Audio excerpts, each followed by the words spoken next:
The Lowline cow came from Australia.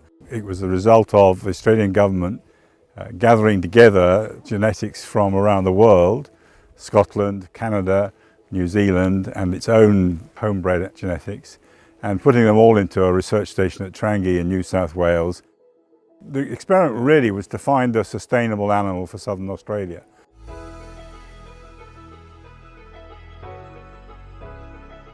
One of the features that came out of the work was that this animal had a smaller skeletal mass, retained the Aberdeen Angus carcass quality in its conformation, and would finish on forages. The fact also was that it had a higher lean meat yield as a result of having a smaller skeletal mass. We realised that we could stock this animal on an acre at a higher rate. Current stocking rate here is about 2.7 cow and calf at foot the acre. So the small animal appealed to us, partly because it was more manageable. They're not domineering compared to a large continental cow that's twice the size. We weren't really kitted up for big herds of large animals. So the small animal, the docile or temperament of the animal was good. We knew that, and we knew that it was much more easily handled. We've produced more beef per acre than we could have done with a big cow. We have the largest herd of lowlines in Europe.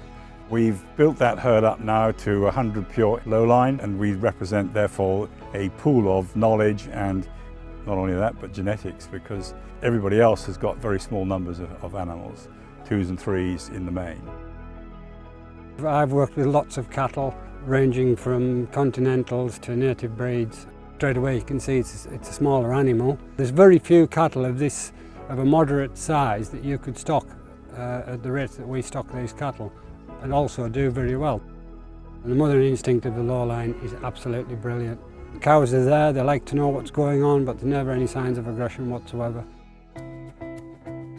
We go around the show circuit every year, but just to get exposure. Also, we have an open day here every year where we get quite a few people come, and we actually bring cattle inside and tie them, and people can go and feel them and just mingle in among the animals. And also they can see the temperament of the animal. But on average here, our bulls will weigh around about, in working condition, about 520 kilo. Bulls out of work, we've had them up to about 680 kilo.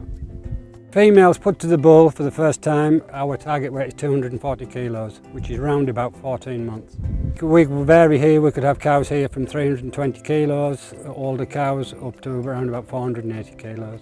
Calves born here, they've varied from around about 18 to 24 kilos. We finish our steers on grass where possible. Obviously, if we're killing in the winter months, we will finish them off with a bit of barley. We need that fat coverage to be able to hang them for 28 days. Target weight is 450 kilos. Killing out percentage is between 62 and 67%. It's the meat to bone ratio that counts. That's where the lowlines come into their own. That's where you're gaining. And that they've been about between 72 and 77%. The gestation period of the lowline, again, can vary, but on average here we are 10 days short of a normal breeding cow, which is 281, 284 days. On average here we're about 271 days. Here at Dairy Farm Bands we have an elite health status, which is run by the Premium Cattle Health Scheme at the Scottish Agricultural College in Scotland. We blood test every year for IBR, BVD, lepto, Johne's and Neospora. For prospective buyers, they need to know they're buying healthy cattle.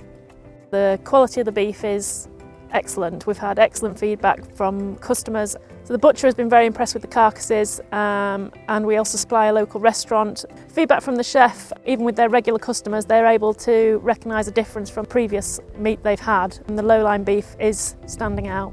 Once people have come and tried it, we do tend to get them coming back. The lowline's great for that, providing a nice family-sized joint, but you can still get those larger cuts, so it is suitable for all.